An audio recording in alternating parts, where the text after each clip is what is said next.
The Calibrite ColorChecker Passport Video 2 is small enough to fit in your pocket, but powerful enough to change the way you handle color. If you're serious about color accuracy, consistent skin tones, and proper exposure, this is a tool you need to know about.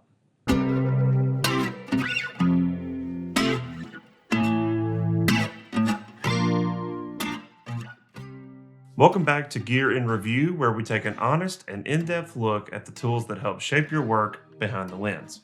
My name is Matthew Alford, and this channel is dedicated to showing my passion for all things gear and helping others find a passion for making videos. If you like what you see, please do me a favor, give me a like, and subscribe for more. Today, as I've mentioned, we are exploring the Calibrite ColorChecker Passport Video 2. Here are my first impressions. At first glance, the Passport Video 2 lives up to its name. It folds like a travel document, almost even looks like a travel document, and it's just as easy to take on the go. The outer case, it's pretty durable, and the hard plastic is designed to withstand a lot of rough handling that us videographers will do. The case is also self-standing, which is useful when working solo. Every detail, it seems, that I found when looking at the ColorChecker was made with long-term reliability in mind. Within the Passport ColorChecker, you need to look at 4 separate targets, and that's what we're going to be talking about. These panels are high-precision targets, and they all serve a unique purpose. The first one we'll look at is the Video Color Target. It features chromatic patches that align with primary and secondary colors. You can see these right here.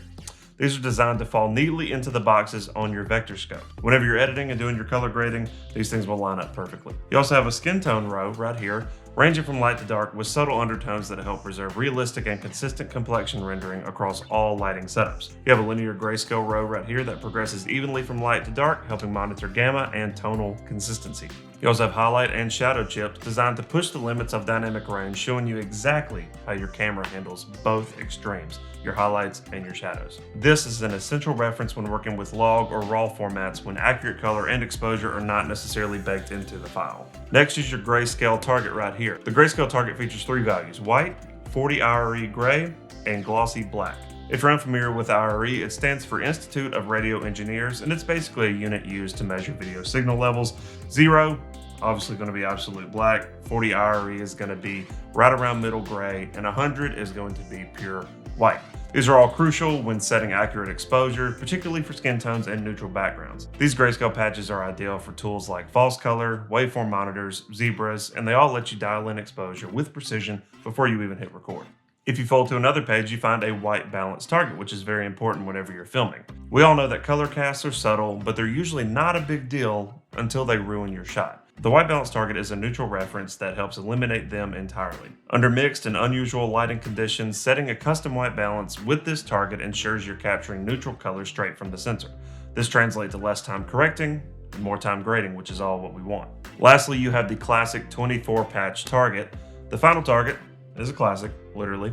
These 24 patches represent the industry standard for creating custom color profiles. This is particularly valuable in photography or hybrid workflows where you want a reliable baseline for your camera's color response under various lighting setups. It's even compatible with Calibrite's camera calibration software and Lightroom's profiling tools, allowing for accurate color rendering.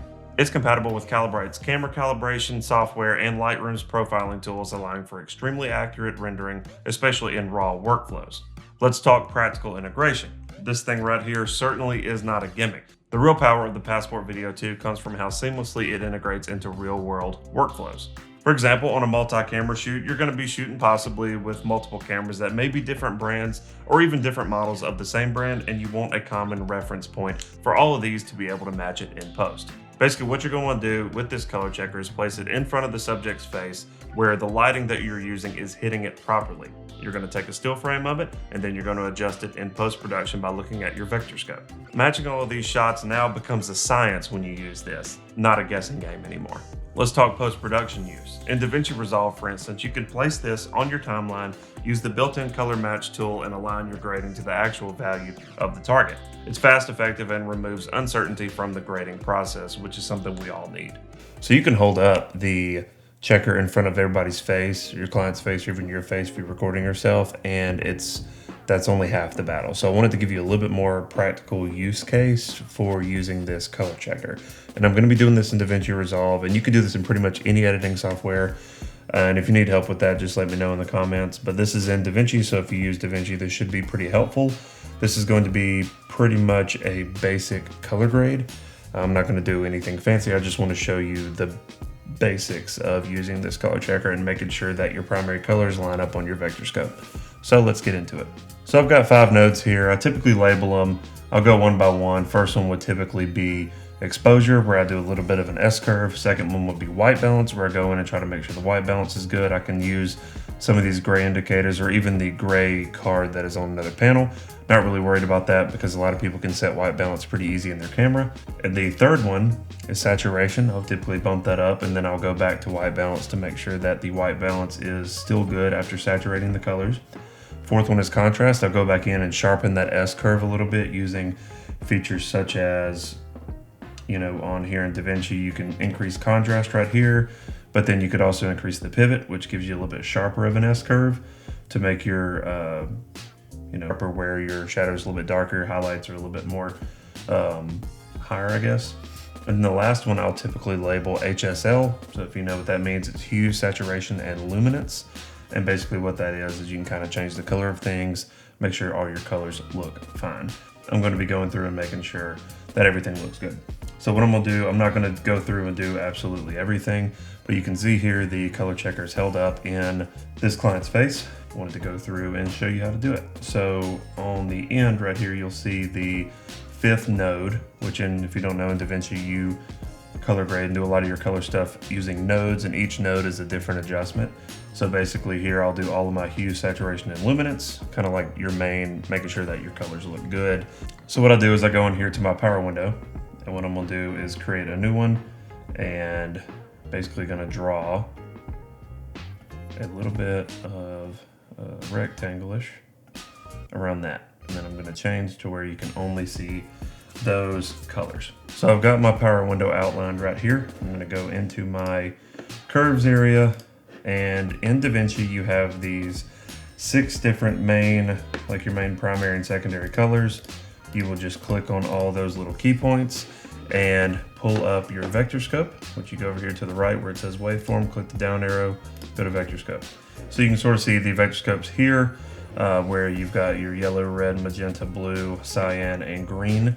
And basically you take each one of these data points and you can kind of see in the image where I had a little bit of red, a little bit of this orangish red, a little bit of red over here, blue, all the way back over to where it goes back into red. But what you're wanting to do is on this vector scope, this little red point, and honestly, let me go saturate it a little bit, that may help us. Give us a little bit more indication on where those colors will go. You can go in here to, this is gonna be hue versus hue, where I've labeled all these data points. You're gonna grab your red, and you're just gonna move it until it is going in line with where that box is for red. And you're gonna repeat the process for yellow. You can see as it's moving. You can go to green, see how it's kind of moving that way. Blue or cyan right there. Blue goes to there. Magenta, I mean, it's a big box compared to that little point, so you should be fine. And red's already, well, I can decrease red a little bit. But anyway, that's that. But then if you also wanted to saturate it a little bit, you can go to hue versus saturation, create your data points. For instance, if I wanted my red to be a little more saturated, you can see it's moving towards that box. Once it gets in it, you do have to be careful with this though, because that will kind of mess up your image a little bit with regards to color. So make sure you saturate more on a holistic scale rather than individual if you can. But that's basically what you're gonna do. And once you get back to ready, you know, I would have this typically color graded, but the beauty of this is making sure that science can tell that you got your image correct versus just trusting your eye, because sometimes we may just not see things the way they're supposed to be seen.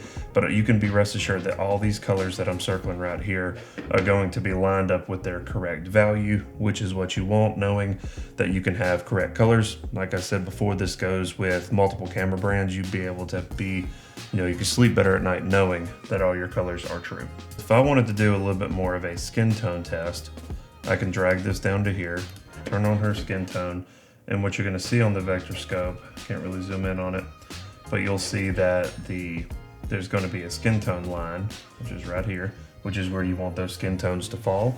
So basically, as you get these other colors, you wanna make sure your skin tones fall on that line, and it's very simple how you can do that as well.